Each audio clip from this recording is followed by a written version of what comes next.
Nacionalizam, isto turbo folk. To nacionalizam nije ni dorastao da bude turbo folk, to je dječja bolest svakog društva. Pojavljuje se tamo gdje se države i rađaju ili su države klimave, pa nema šta drugo da ih drži nego neki kolektivni identitet te mase koja živi u tim državama. Srećom kratkog su daha, kako naglo dolaze nacionalizme, tako se ih duvavaju, pošto su iracionalni, nema šta da ih drži. Prosto ne možete vi sad da odete kod doktora, da izvodite krv i da kažete doktore, molim vas, utvrdite mi šta sam ja po nacionalnosti. Prosto čitava stvar pada u vodu onog trenutka kad konsekventno želite da otkrijete ko ste i šta ste.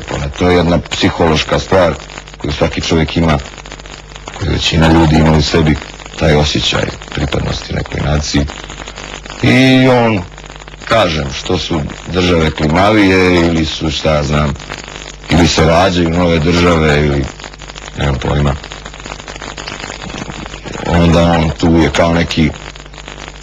kao neka štaka, kao neki surogat da se sad to obavi što je. Vi među ostalima imate, da tako kažem, recept za taj nacionalizam, možete li ga, jedan japanski recept, za nacionalizam možete li ga podijeliti sa... Pa ne, evo ja mogu samo da kažem, zaista televizija ne trpi baš sve misli neobičnog pjesnika, tako da mogu samo da preporučim svima da pročitaju od Yukija Mishime kratku priču koja se zove Patriotizam, gdje je glavni junak oficir garde carske, ima moralnu dilemu šta da radi. Eto, to je to. Kako je završila ona vaša pjesma u kojoj je glavni junak, dakle ostavimo na istoj temi nacionalizma, u kojoj je vaš glavni junak nezadovoljan okolinom i činjenicom da nije siguran ni u jednu ženu, sam sebe oplođuje? A mislite kao želi da dobije etnički čisto dijete i onda prosto, pošto nije siguran ni u koga, onda mijenja sebi pol, prethodno svoje sjeme ostavlja u frižider i oplođuje samog sebe. Divna ideja, zaista to je, ponosan sam na tu pjesmu lično, jer ona zaista dovodi do apsurda to nastojanje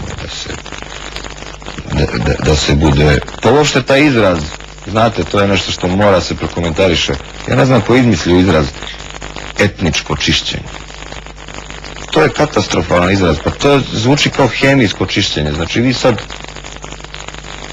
zapravo ako ste iz neke multikonfesionalne sredine ili ne znam ni ja šta, ako vam je kuća bila pored puta, pa je onda neko svratio, pa ste se rodili, pa možete da budete onda i astronom i fizičar i klavirista i tako dalje, onda vas neko ima ušlo u službeni jezik da vas onda proglasa nečim što nije etnički čisto.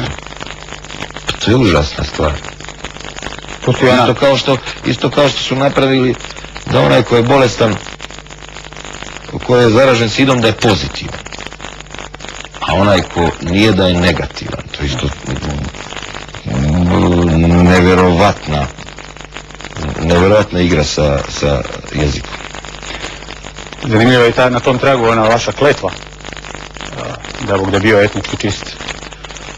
Znate li nekog kog je pogodila takva kletva? Ima li tako? Ne, zaista, ne, pa možda ima, nemam pojma, ali rijetko, vjerovatno negdje u neku, sad dođete na Tibet gore, na 6000 metara visine i nađete sad nekog Tibetanca pored koji kaže, eto ja sam Tibetanac, 1700 godina uda, niko nije prošao, samo smo mi bili.